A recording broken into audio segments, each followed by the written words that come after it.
हे नमस्कार दोस्तों, स्वागत है आप सबका टारगेट 2022 के सेशन में। सबसे पहला न्यूज़ देख लेते हैं आज। वेटलैंड के रिलेटेड न्यूज़ था बेसिकली, ठीक है ना। देखो, वेटलैंड के रिलेटेड जब भी न्यूज़ आता है तो हम लोग मेक श्योर कर सकते हैं दैट हाँ, इन्वायरमेंटल ज्योग्राफी के जो ecosystem there management and conservation वाला एस्पेक्ट है, उसमें इस यूनिट से कहीं ना कहीं हम लोग एग्जाम्पल भले ही ले सकते हैं। हाँ, और एक बात ज़रूर बता देना चाहता हूँ दोस्तों दैट हर रोज नहीं आती है, तो हर रोज उतना भी ज्यादा इंपॉर्टेंट न्यूज सब कुछ तो यार जबरदस्ती थोड़ा ना घुसाओगे यार ज्योग्राफी ऑप्शन से, आप खुद सोचो ना। ठीक है, तो कभी कभी क्या होता है दैट हाँ, स्किप भी अपन कर सकते हैं। सो डोंट वरी, अगर कुछ ऐसे न्यूज़ छूट गया तो विल मेक श्योर दैट उसको हम लोग दूसरे दिन के सेशन में कवर कर लें। ठीक है, तो उसमें टेंशन बिल्कुल आपको नहीं लेना है ना। रही बात वेटलैंड की, जब भी हम लोग बात करें तो आप लोग को डेफिनेशन तो पता है, वो सब तो शायद नहीं बताना चाहिए दैट हाँ, ये एक इकोसिस्टम होता है जहाँ पर जो कि आपको वाटर से के साथ सैचुरेट होता है। ओवरऑल अगर अर्थ देख लीजिएगा तो 6% ऑफ अर्थ का लैंड सरफेस जो है ये वेटलैंड, ये कुछ डेटाज है, बाई चांस ये डेटाज का भी काम आ सकता है, right. 40% of the plant and animal species जो है वो कहीं ना कहीं डायरेक्टली या इनडायरेक्टली वेटलैंड के ऊपर रहते हैं ना। वेटलैंड जब भी हम लोग बात करें तो कौन कौन सा रीजन हो सकता है, ये बहुत ही ज्यादा इंपॉर्टेंट है। और मुझे पता नहीं ये प्रीलिम्स के लिए भी इतना ज्यादा इंपॉर्टेंट लगा ना, तो मैंने सोचा चलो भाई, आप लोग शायद नॉर्मल अगर पढ़ते हो या फिर शायद इन चीज़ों को अच्छे से नहीं देखते होंगे।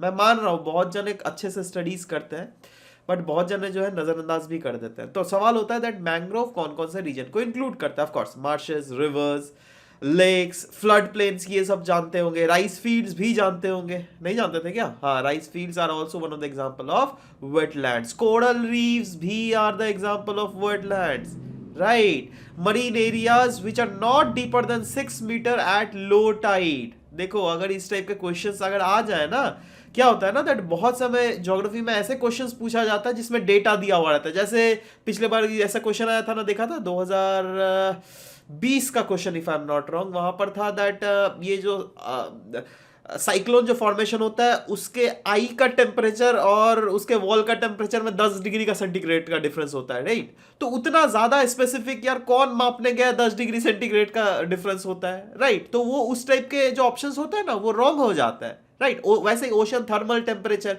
उसका वाला अगर पहला वाला ऑप्शन देखिएगा, दो ऑप्शन दिया हुआ था ना, one only, two only, both none. उसमें पहला वाला ऑप्शन गलत था। क्यों? क्योंकि बहुत ज्यादा फैक्चुअल, एक्सट्रीम फैक्चुअल पूछ लिया था, राइट। वैसे ही अगर कल को आपको वेटलैंड्स के डेफिनेशन में आ गया दैट हाँ, it is a marine area which is not deeper than 6 metre at low tide level, तो आप ये भी सोच लीजिएगा शायद ये भी गलत होगा, राइट। देखो अगेन, इसलिए ना बोलता है दैट कभी कभी चीजें जो है एस टाइप से पढ़ा करो। मतलब देखो, मैं यह नहीं बोल रहा हूं दैट आप पूरा एकदम रट लो सब कुछ, ये बिल्कुल रटने की जरूरत नहीं है। बट हाँ, कहीं ना कहीं दिमाग में फिट कर लो दैट हाँ, ये वेटलैंड्स जो होते हैं वो मरीन रीजन्स भी होते हैं which are not deeper than 6 metre at low tide level, ठीक है। अब वैसे तो बहुत सारे ह्यूमन मेड वेटलैंड्स भी होते हैं, जैसे waste water treatment ponds, plants, उसके बाद पॉन्ड्स, उसके बाद रिजर्वर्स, ये सब भी होते हैं, राइट। तो ये सब खाली कहीं ना कहीं जान के रखिए, बाई चांस अगर वेटलैंड रिलेटेड प्रीलिम्स में आपको कुछ क्वेश्चंस आ गया तब आप आराम से टैकल कर सकते हो। बट सवाल यह होता है दैट सिग्निफिकेंस क्या है इन वेटलैंड्स का, और इन सिग्निफिकेंस को कहीं ना कहीं हमारे इकोसिस्टम, उसके मैनेजमेंट एंड कंजर्वेशन के एस्पेक्ट में इंक्लूड कर सकते हैं। क्योंकि देखो, ऑफ कोर्स वेटलैंड भी तो एक इकोसिस्टम ही, वो इकोसिस्टम है क्या भाई बताओ तो। देखो, एक बड़ा सागर जो है ना वो भी इकोसिस्टम है। एक बूंद of water, one drop of water is also an ecosystem, ठीक है। वैसे ही wetland is also coming under the categorisation of ecosystem. अगर इसको कैटेगराइज करके अगर यूपीएससी क्वेश्चन पूछता है तब आप उसके सिग्निफिकेंस पार्ट लिख सकते हो दैट वेटलैंड के कारण जो है फ्लड मिटिगेट होता है। इस वेटलैंड में काम करके डायरेक्टली या फिर indirectly around a major chunk of population का पेट भरता है, लाइवलीहुड वो अटेन करते हैं, राइट। बहुत से ऐसे भी वेटलैंड्स होते हैं जहां पर हाइड्रो पावर की भी जनरेशन की जाती है छोटे मोटे लेवल में। वेटलैंड्स एक बहुत ही इंपॉर्टेंट एस्पेक्ट ऑफ इकोसिस्टम इसलिए हम लोग बोलते हैं क्योंकि 30% ऑफ लैंड बेस्ड कार्बन जो है ना in peatlands which are the type of wetlands, वहीं पर बेसिकली सिक्वेस्ट्रेशन होता है, राइट। इनफैक्ट वेटलैंड्स के इन एंड अराउंड आप ट्रांसपोर्टेशन, टूरिज्म भी कर सकते हो। और ऑफ कोर्स यार बहुत सारे वेटलैंड्स जो है खूबसूरती भी उन रीजन्स की बनाती है। जैसे फॉर एग्जांपल अगर आप आसाम में दीपोर बिल गए होंगे, right. So wetlands are a tourist site, वहां पे लोग एज ए टूरिज्म करने आते हैं, क्योंकि ऑफ कोर्स यार वो जगह जो मान्यता है ना, वो एक इंटरनेशनल ऑर्गेनाइजेशंस के द्वारा दिया जाता है ना कहीं वो एक सेंटर ऑफ टूरिज्म भी बन जाता है। तो देखो अलग अलग एस्पेक्ट्स है वेटलैंड्स के। ऑफ कोर्स ये देखो कहाँ कहाँ आपको इंपॉर्टेंट नहीं है, ऑप्शनल में तो आएगा ही, नॉर्मल ज्योग्राफी के क्वेश्चंस जो कि आपके जीएस से पूछे जाते हैं उसमें भी आएगा। कभी भी अगर इन्वायरमेंट रिलेटेड अगर आपके एसेज भी आ गए तो उसमें भी आप इस टाइप के एस्पेक्ट्स को इंक्लूड कर सकते हो। आप बता सकते हो दैट हाँ वेटलैंड्स एक ऐसे रीजन है जो कि अब बहुत ही ज़्यादा वल्नरेबल रीजन में, क्योंकि इसको धीरे धीरे जो है ना ये खत्म हो रहा है, वेटलैंड हमें देखने को ये मिल रहा है, राइट। तो अगर खत्म क्यों हो रहा है, वो of course human anthropogenic factors के कारण भी, ठीक है। तो इसके एक अलग सोर्सेज भी आप लिख सकते हो। नेक्स्ट न्यूज हम लोगों ने देखा था ग्रीन एनर्जी रिवॉल्यूशन के रिलेटेड ना, ये आप जोड़ सकते हैं एनर्जी क्राइसिस, है ना, एनर्जी क्राइसिस टॉपिक, उससे अब बहुत सारे पॉइंट्स इससे एक्सट्रैक्ट तो कर ही सकते हैं। जैसे जैसे बोला गया था दैट नो डाउट 2030 तक इंडिया थर्ड लार्जेस्ट इकोनॉमी होने वाला है, अभी सिक्स्थ है ना, अभी जो है सिक्स से शायद ऐसा कहा जा रहा है थर्ड लार्जेस्ट इकोनॉमी भी अपन बन सकते हैं। अच्छा जब थर्ड लार्जेस्ट इकोनॉमी बनेंगे, सिर्फ इकोनॉमी थर्ड लार्जेस्ट होगा क्या, पॉपुलेशन भी तो बढ़ रहा है ना मेरे भाई, एनर्जी नीड्स भी तो बढ़ेगा ना। अगर इतना ये सब फैक्टर्स होगा, एनर्जी नीड बढ़ेगा तो हमें एनर्जी चाहिए, वो एनर्जी कहाँ से आएगा, उसी के बारे में तो बोला गया है दैट भैया ये एनर्जी नीड्स का जो वेरियस बास्केट्स है ना, उसके जो एनर्जी अभी तक डिस्ट्रीब्यूशन है और जो फ्यूचर में प्रिडिक्ट किया जा रहा है दैट आने वाले समय में किन किन फैक्टर्स, कौन कौन से ऐसे रीजन्स हैं जहां पर हम लोग एनर्जी कंजम्पशन जो बढ़ेगा वह कुछ इस टाइप का है। देखो ये वाला ग्राफ सबसे बढ़िया है, राइट नाउ ये ग्राफ लेकिन चेंज हो जाएगा। ये पुराना ग्राफ है जिसमें आपको बताया गया है दैट ये जो कोल बेस्ड है एनर्जी, देखो 2050 तक कोल बेस्ड सबसे ज्यादा ऐसा बोला जा रहा है, क्योंकि वो बढ़ रहा है यार, आप कितना भी रिन्यूएबल कर लो कोल कोल ही है, राइट। ऑयल से एनर्जी एक्सट्रैक्शन मतलब ओवरऑल फॉसिल फ्यूल से एनर्जी एक्सट्रैक्शन देख लीजिएगा बहुत ज्यादा, नो डाउट नेचुरल गैस का प्रोपोर्शन भी बढ़ रहा है, no doubt bio energy renewable energy का प्रोपोर्शन भी बढ़ रहा है, बट ओवरऑल जो ये फॉसिल फ्यूल है ना, दो फॉसिल फ्यूल, एक है कोल एक है नेचुरल ऑयल, तो एक कोल और ऑयल से जो यूजेजेस है आने वाले समय में बढ़ रहा है ना।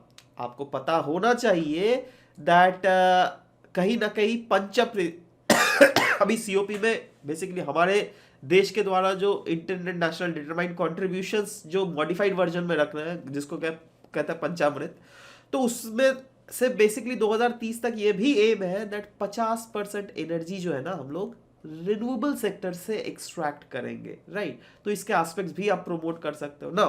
कहीं ना कहीं हम लोग एनर्जी कंजम्पशन जब घटा रहे हैं तो इनडायरेक्टली मैं बोल सकता हूँ दैट हाँ हम लोग एलईडी का भी बहुत ज्यादा प्रमोशन कर रहे हैं, मतलब पहले जो सीएफएल्स यूज होते थे उसका हम लोग कम से कम प्रोडक्शन कर रहे हैं ना।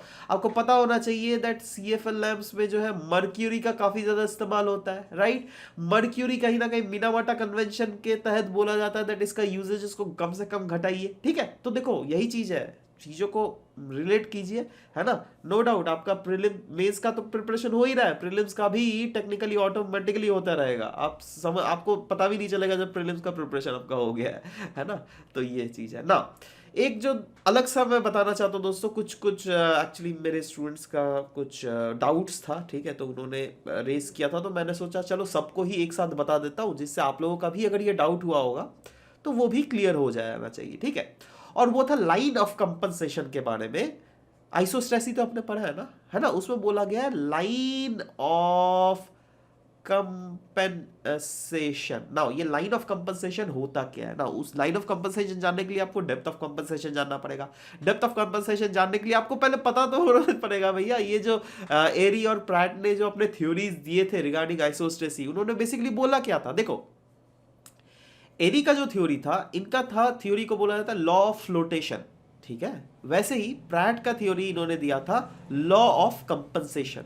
लॉ ऑफ फ्लोटेशन के तहत इन्होंने बोला था दैट इन्होंने कंसीडर कर लिया कुछ ब्लॉक्स, ठीक है, और इन्होंने बोला दैट देखो भैया इन ब्लॉक का जो डेंसिटी है ना यहां से लेकर यहां तक ये यूनिफॉर्म है, राइट, बट इनका डेप्थ यूनिफॉर्म नहीं है ना, किसी का डेप्थ ज्यादा है किसी का कम है, राइट। और ये जो लॉ ऑफ फ्लोटेशन, ये जो सबस्ट्रैटम लेवल में फ्लोट कर रहा है ना, ये फ्लोट मतलब ये जो पार्ट है ना, जितना भी लैंड के ऊपर है उससे 9 गुना लैंड के नीचे है, ठीक है, ऐसा एरिक भाई साहब के द्वारा बोला गया था, है ना।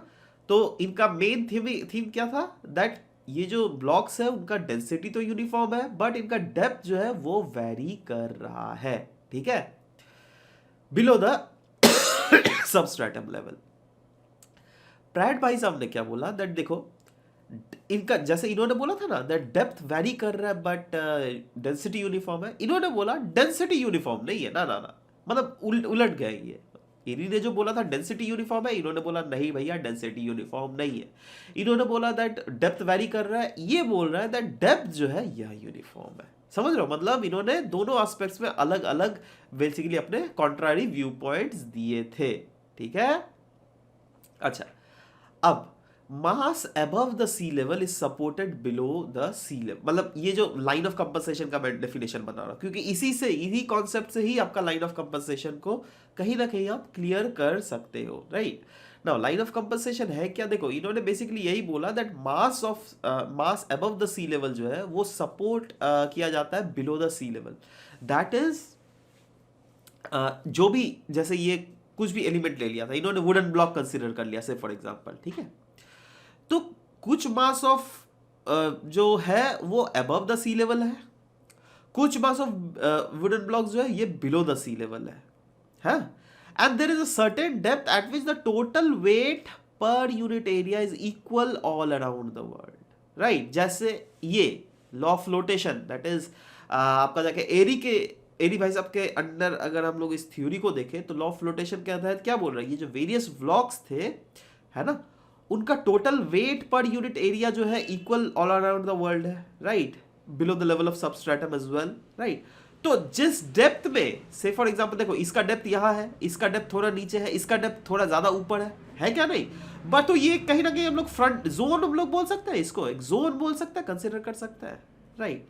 तो ये जोन को जो है इसको बोला गया depth of compensation, right. But वहीं पर लॉ ऑफ कंपनसेशन के अंडर जो प्रैट भाई साहब ने बोला था, इन्होंने बोला था देखो डेप्थ जो है यह यूनिफॉर्म है दोनों का, देखो ये डेप्थ जो है ना ये यूनिफॉर्म है, तो ये जो है ना अलोंग द लाइन आप कुछ देख पा रहे हो, राइट। सो दिस लाइन है ना, क्योंकि अगेन डेप्थ तो यूनिफॉर्म है, डेंसिटी वैरी कर रहा है ना जी, ये छोटा है इसलिए इसका डेंसिटी ज्यादा बड़ा हुआ एज कंपेयर टू इसका डेंसिटी, एज कंपेयर टू इसका डेंसिटी, समझ रहे हो बात।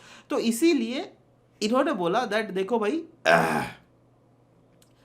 इसका जो लेवल है that is uniform depth, that is देखो ये वाला डेप्थ जो ना, इसका डेप्थ यहां पर हुआ, इसका डेप्थ यहां पर हुआ और इसका डेप्थ यहां पर हुआ, समझ रहे हो बात। तो ये जो अलोंग द लाइन जो हम ये डेप्थ देख रहे हैं, this is called line of compensation, ठीक है। तो ये एक छोटी सी क्वेरीज थी, ऑफ कोर्स अगर आपके पास भी क्वेरीज है ना, नीचे देखो गूगल फॉर्म है, राइट, आप भर दो आराम से, विल मेक श्योर दैट आपके भी क्वेरीज को इस टाइप से हम लोग कंसर्न कर ले, right. So anyways this was all about the discussion. आशा करता हूं दैट आप लोगों को कोई ज्योग्राफी ऑप्शनल में कैसी भी दिक्कत हो, अगर आपको फुल्ली कोर्स एक्सेस करना है आंसर राइटिंग के साथ, ऑफ कोर्स आप हमारे इंग्लिश क्लासेस और बाइलिंगुअल क्लासेस भी ज्वाइन कर सकते हैं। ज्वाइन करने के लिए of course smart rankers app तो हमको डाउनलोड करना ही पड़ेगा, नीचे डिस्क्रिप्शन में इसका लिंक जरूर से आपको मिल जाएगा। मिलता है नेक्स्ट क्लास में, bye, take care and thank you guys, thank you for listening to the whole video, thank you very much.